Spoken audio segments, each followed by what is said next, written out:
On Wednesday, former Ted Cruz speechwriter and conservative Bulwark columnist Amanda Carpenter explained on CNN that former White House Chief of Staff Mark Meadows left an extensive paper trail as he worked to overturn the 2020 presidential election.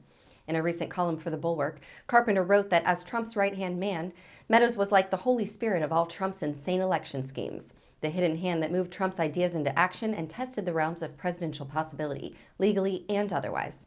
Take a look at the CNN discussion.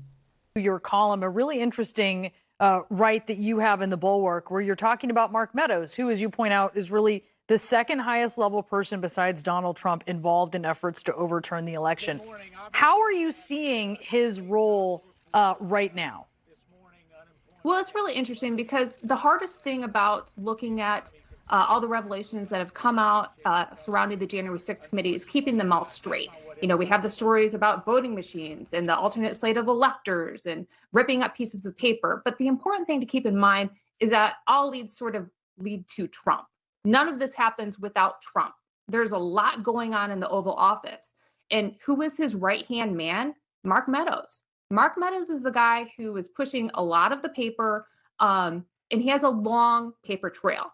It's important to remember he did initially cooperate with the January 6th committee, turning over thousands of documents to his two separate Gmail accounts, a Signal account, his cell phone. But after he turned over those documents, he wouldn't sit for a deposition. He doesn't want to talk about the information that was in there.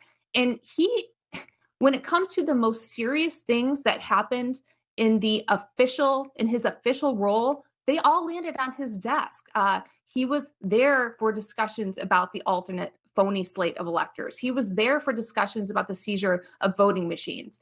He was there on the phone call in which Donald Trump called the Secretary of State in Georgia asking for the results to be altered. He made a surprise visit down to Georgia to investigate and audit for a county's findings. And so he's one of three people, him, Steve Bannon, and Jeffrey Clark. They're the only ones who are facing contempt, right? Why is that?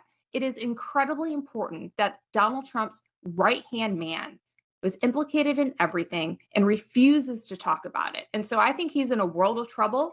But we'll have to see how this plays out. But there's a long paper trail. More than 475 people have talked to the committee. So I am confident the story will come out.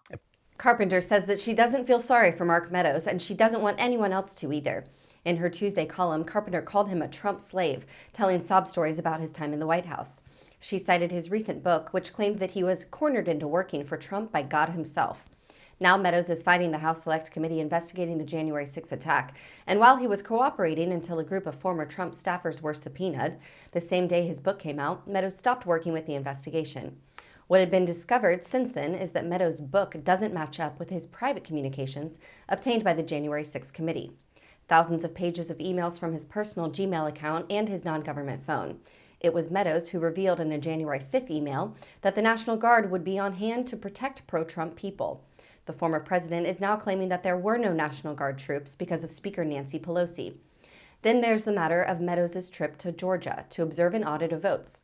He was part of the call to pressure Secretary of State Brad Raffensperger to find the votes necessary to change the 2020 election results in the state. Records show that during the call, he was texting others who were also on the phone call. After declaring that he wouldn't comply with the subpoena, Meadows got a $1 million check from Trump's Political Action Committee. You do the math, said Carpenter. Thank you for watching. Please be sure to visit us at rawstory.com. And if you'd like to see more of the Raw Report, please like and subscribe and join others who like their news raw too.